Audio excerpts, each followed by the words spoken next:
అరుగుదల అనేది most common అండి మన ఇండియన్ పాపులేషన్‌లో. బహుశా మనం కింద ఎక్కువ కూర్చుంటాం కాబట్టి ఓకే. అలాంటివి ఉండొచ్చు. సో, దానికి స్టేజెస్ ఉంటాయి.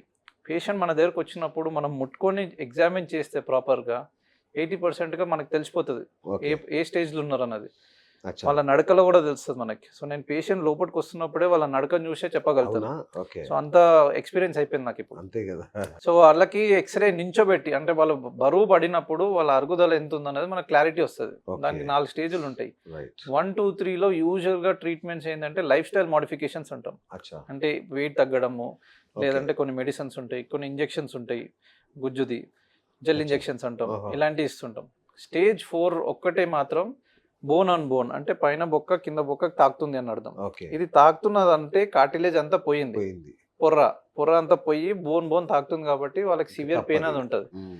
అలాంటి వాళ్ళకి అది ఇంకా ప్రొలాంగ్ చేస్తే బెండ్ అయిపోతుంటది. ఓహ్! సో, చాలా మంది నడుస్తున్నప్పుడు ఇలా కరెక్ట్. ఇలా కరెక్ట్. నడుస్తుంటారు. అవునవునవును. అది చూస్తే మీకు తెలిసిపోతది. ఓకే. వాళ్ళు బహుశా వాళ్ళకి ఏం రీజన్ ఉంటదో తెలీదు. బట్ వాళ్ళు డిలే చేసుకుంటూ ఒక అదే. సర్టెన్ స్టేజ్‌లో మోస్ట్‌లీ వస్తారు. ఫైనాన్షియల్ అదే రిజర్వేషన్సే ఉంటాయి ఇక. ఫైనాన్షియల్ అనుకుంటాము. బట్ వాళ్ళకి ఫియర్ అన్నది ఉంటది. ఆ! సర్జరీ అనే వర్డ్ కరెక్ట్. తీసుకొచ్చినప్పుడు జనరల్‌గా నిజం. పేషెంట్స్‌కి ఫియర్ అనేది ఉంటది. బట్ దేనివల్ల ఫియర్ అవుతుందన్నది కూడా వాళ్ళు మనకు చెప్తే దానికి మనం చెప్పగలుగుతాం ఓకే. వాళ్ళకి. ఓకే.